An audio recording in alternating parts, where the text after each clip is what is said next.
Magandang umaga po sa ating lahat. Welcome pong muli sa ating prayer covenant sa umagang ito. Ang ating teksto po ay matatagpuan sa Romans 15 verses 4 to 6 at ganito ang sinasabi. Anumang nasa kasulatan, noon pang una ay nasulat na sa ikatututo natin upang sa pamamagitan ng pagtitiis at sa pagpapalakas ng loob mula sa kasulatan ay magkaroon tayo ng pag-asa. Ipagkaloob nawa ng Diyos na siyang nagbibigay sa atin ng katatagan at lakas ng loob na kayo'y mamuhay ng may pagkakaisa ayon kay Kristo Jesus, upang sa gayon nagkakaisa kayong magpupuri sa Diyos at Ama ng ating Panginoong Hesukristo. Muli po, magandang umaga po sa atin. Ang mga talatang ito ay nakatuon sa pagkakaroon ng pag-asa at pagkakaisa mula sa banal na kasulatan na humahantong sa pagpupuri sa Diyos. At sa pamamagitan ng pag-aaral ng kasulatan, makakaranas tayo ng pagtitiis at kaaliwan upang tayo ay magiging matatag. At ito ang siyang magbibigay daan sa atin na mamuhay ng may pagkakaisa kay Kristo upang tayo ay magkaisang magpuri sa Diyos. Isa-isahin po natin. Ayon sa verse 4, ang sabi, ang lahat ng nakasulat sa banal na kasulatan ay isinulat para sa ikatututo natin. Meaning, ang mga salaysay, mga utos at ang mga pangako ng Diyos ay hindi lamang mga pangkaraniwang sinaunang kwento, kundi ito ay mga kasangkapan para sa ating pag-asa. Kaya kapag nahaharap po tayo sa mga pagsubok sa buhay, balikan mo lang ang mga kwentong narinig na natin o naririnig natin sa Biblia kung saan ang mga tao ay dumaan sa hirap at kanilang napatunayan ang katapatan ng Diyos. Ito ang siyang magbibigay sa iyo ng lakas upang magtiis at panatilihing buhay ang iyong pag-asa. So verse 5, at first part ng 6 ay makikita natin ang isang panalangin para sa pagkakaisa at pagtulong sa isa't isa. Dito ay hiniling ng writer na ang Diyos na nagbibigay ng katatagan at kaaliwan ay magbigay din sa atin ng kakayahang mamuhay ng may pagkakaisa.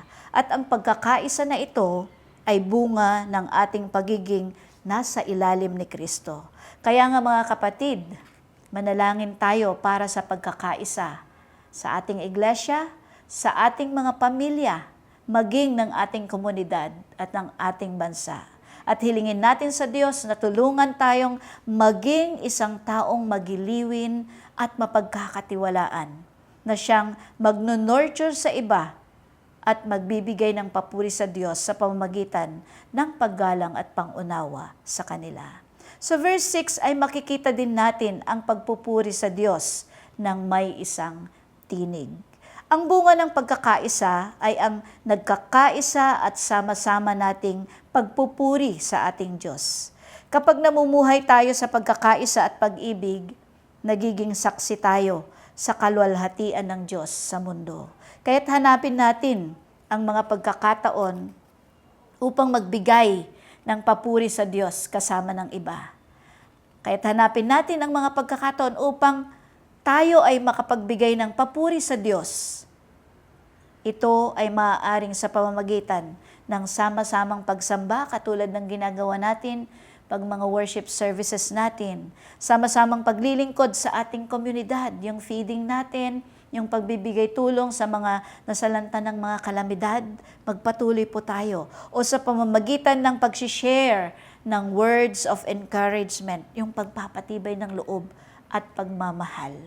Bilang panghuli, hilingin natin sa ating Panginoong Diyos na siyang pinagmumulan ng katatagan at kaaliwan, na patatagin tayo sa pamamagitan ng kanyang mga salita upang magkaroon tayo ng pag-asa. At hilingin din natin sa Kanya na pagkalooban tayo ng diwa ng pagkakaisa kay Kristo upang tayo ay sama-samang magpuri sa ating Panginoong Diyos ng may iisang tinig. Purihin ang ating Panginoon. Tayo po'y manalangin. Pinupuri at pinapasalamatan ka namin, Panginoon, sa umagang ito.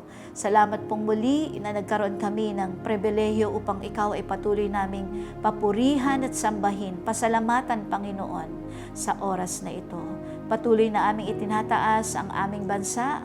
Ikaw, Panginoon, ang manguna sa amin. Pagpalain mo ang aming mga leaders, simula sa Pangulo hanggang sa pinakamababa. Ganon din na aming itinataas ang aming iglesia. Pangunahan mo kami, Panginoon.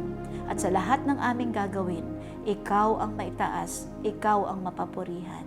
Amin ding inaalala at ipinagpapasalamat sa oras na ito, Panginoon, ang mga kapatid namin na nakarating sa kanilang mga kaarawan at wedding anniversaries. Patuloy na palawigin mo ang kanilang buhay.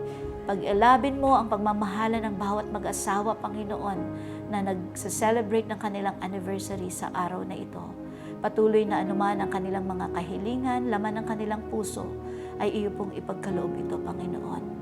Ganon din, Panginoon, na ipinagpapasalamat namin at idinadalangin namin sa inyo ang mga kapatid namin na nasa banig ng karamdaman, na patuloy na pagalingin mo sila, Panginoon. Ipinagpapasalamat din namin, Panginoon, ang mga kapatid namin na nakaranas ng kagalingan na nagmumula sa inyo. At patuloy din, Panginoon, na palakasin mo ang bawat isa, lalo ng aming mga senior citizen. Patuloy, Panginoon, na aliwin mo sila at patatagin mo sila, Panginoon. Ganon din, Panginoon, na aming ipinagkakatiwala sa inyo ang buong maghapon na ito, na sa lahat ng aming gagawin, pangunahan mo kami, Panginoon. Proteksyonan mo kami, maging ang mga mahal namin sa buhay. Higit sa lahat, hiling namin ang patuloy na pagpapatawad mo, Panginoon, sa aming mga pagkukulang at nagawang kasalanan, sa aming kapwa at higit sa lahat sa inyo. Ito ang aking dalangin sa makapangyarihang pangalan ni Jesus. Amen.